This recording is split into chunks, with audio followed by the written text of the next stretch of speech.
Breaking news. Buhari's cabal versus Tinubu's cabal. Who is more deadlier? Let's find out more as we hit the news. But if you're joining us for the first time, you're very much welcome. I sincerely appreciate your presence. Kindly subscribe and don't forget to give us a thumbs up. Thank you.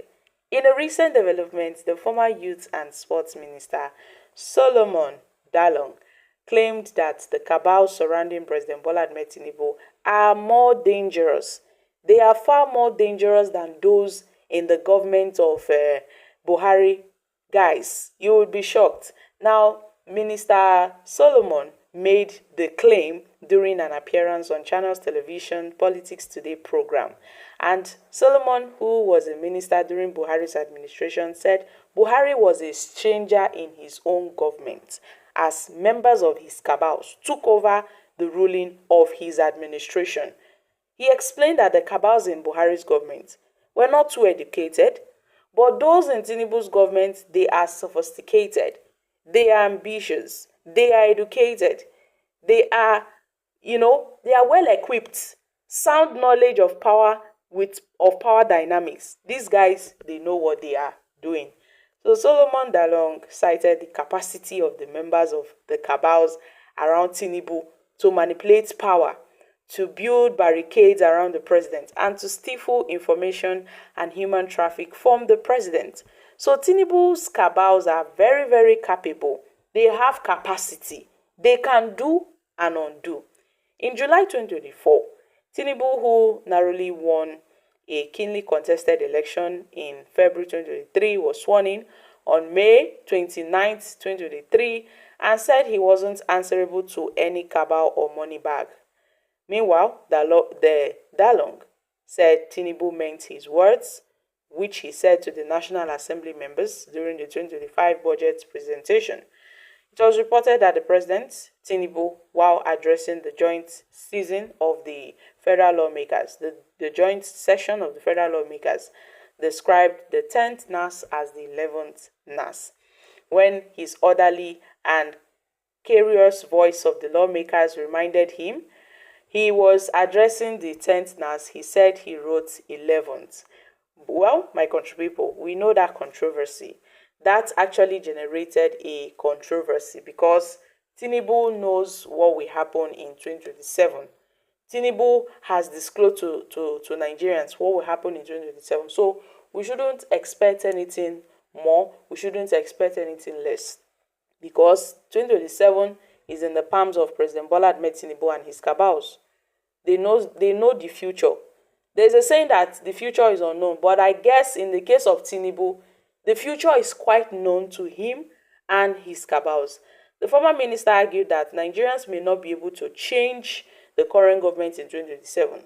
People may not be able to change the current government because judging from the attitude of this government and the way governors conduct local government elections, the way we conduct elections in Nigeria, there may be little chances of changes in this country. So my country people, the former youth and sports minister has made these claims that Tinubu's presidency will suffer because he is surrounded by sophisticated, ambitious cabals, people that are willing to do anything to get what they want. Those are ambitious people. That Tinubu's cabal would definitely, Tinubu's presidency will suffer because of these cabals. They are desperate. They are vicious. They are powerful. They are educated. Unlike the Buhari's cabals, that they know they don't really know much. Those guys are not fully educated. Neither are they enlightened. Now, my country people, you see these cabals that we've been talking about. These are a set of people that determines what goes on in an administration. You would think a president makes the whole decision. No.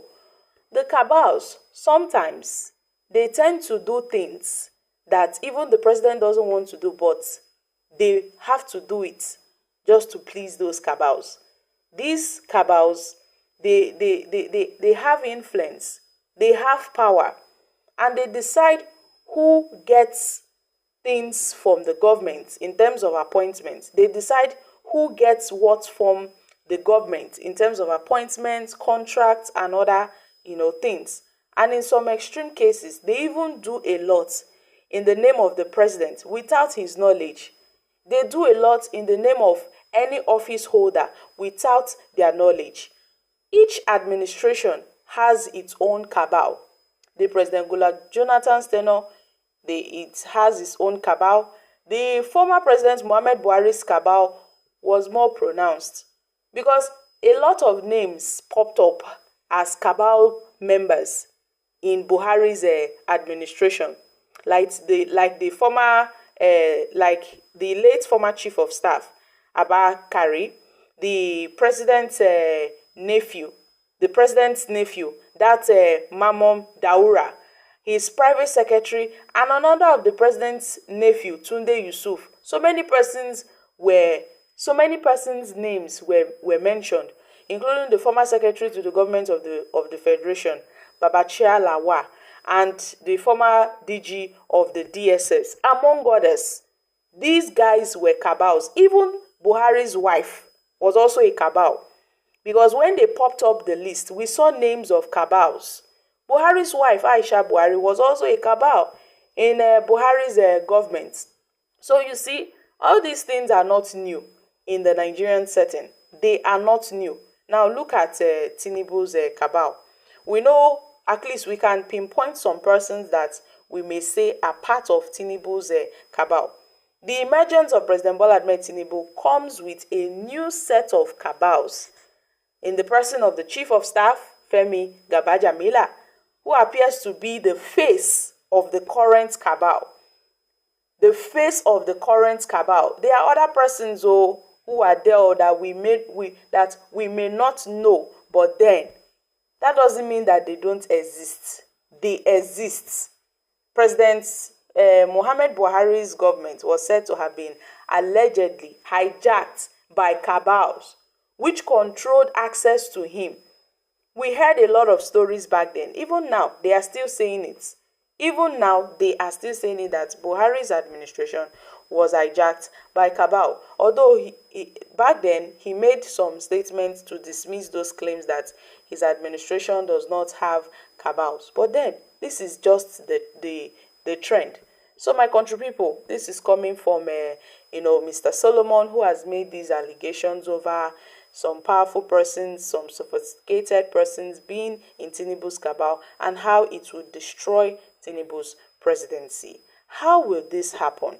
We do not know. I'm dropping here, guys. Kindly share your thoughts on this in the comments section.